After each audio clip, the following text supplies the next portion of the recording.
Menerusi perkongsian stesen Radio Era FM di laman TikTok rasmi mereka, sebuah rakaman video dari Studio Era ketika pelakon Fatah Amin ditanya oleh penyampaian radio Nabil Ahmad, Radin dan Pak Azad mengenai menu masakan telur sambal bilis bawang, resepi Amira Osman yang menjadi viral baru-baru ini dan menu masakan lain Amira Osman yang sedap bagi Fatah Amin. Bukan itu sahaja, Fatah Amin juga menjawab soalan mengenai perkara baru yang dia baru tahu mengenai Amira Osman setelah mereka berkahwin. Tularnya perkongsian ini telah meraih perhatian para netizen.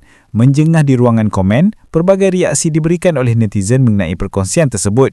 Tanpa membuang masa, mari saksikan video ini. Our brother pengantin baru. Alright, Fatah.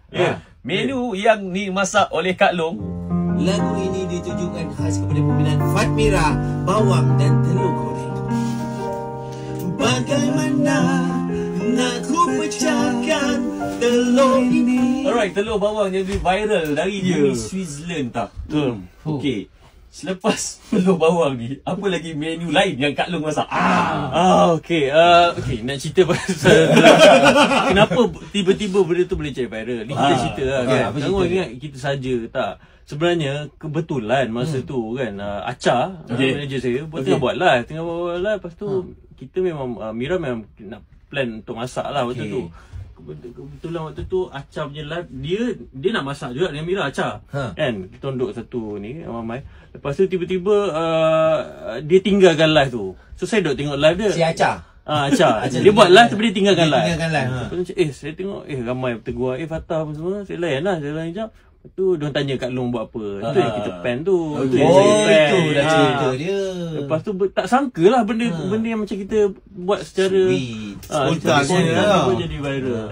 Tapi benda tu sweet. Tapi soalan sekarang ni, lepas telur dengan bawang, apa menu seterusnya yang okey, Wanta baru tahu lah macam Kak Long dia masak lauk ni. Pandai dia buat lauk ni. Boleh lah dia masak lauk ni. Hari tu salmon kan masak salmonella masak buttercream. Salmon buttercream sedapnya Another level. So Fatah, sebelum kahwin macam tak tahu ni, dah kahwin baru tahu apa dia Kak Long macam mana. Bahaya ini hal laki bini. Tak bukan. Okey, cerita kat hall lah. Selain tu tak mau. Tak payahlah cerita yang maksudnya kadang-kadang mungkin cara Kak Long pakai perfume.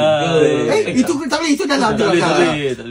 Mungkin cara Kak Long yang macam aku tak sangka juga. Macam tu. Okay, one thing, Mira ni sebenarnya dia seorang yang dulu saya ingat saya seorang je lah ada perangai saya tak boleh tengok Bang Sepah kat rumah. OCD ini sama macam kita orang lah, tengok muka Sepah Pak Azad ni.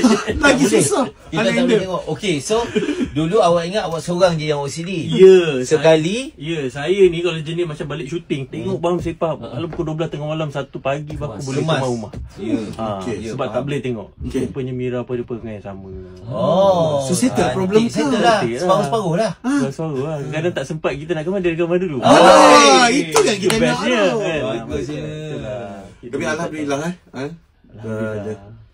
kita kawan-kawan pun sangat happy lah tengok everything. Azad antara orang yang terawal lah voice note. The wish congrats kan. Dia pakai voice note tau dia. Voice note. Bukan awak seorang. Dia okey ya. Ramai. Aku kadang rasa bersalah tak sempat nak reply. Dia memang concern kawan-kawan. Dia jaga hubungan baik orangnya kan. Cuma yalah kadang-kadang Allah tak bagi semua lah. Hati baik, muka tak berapa baik. Alright.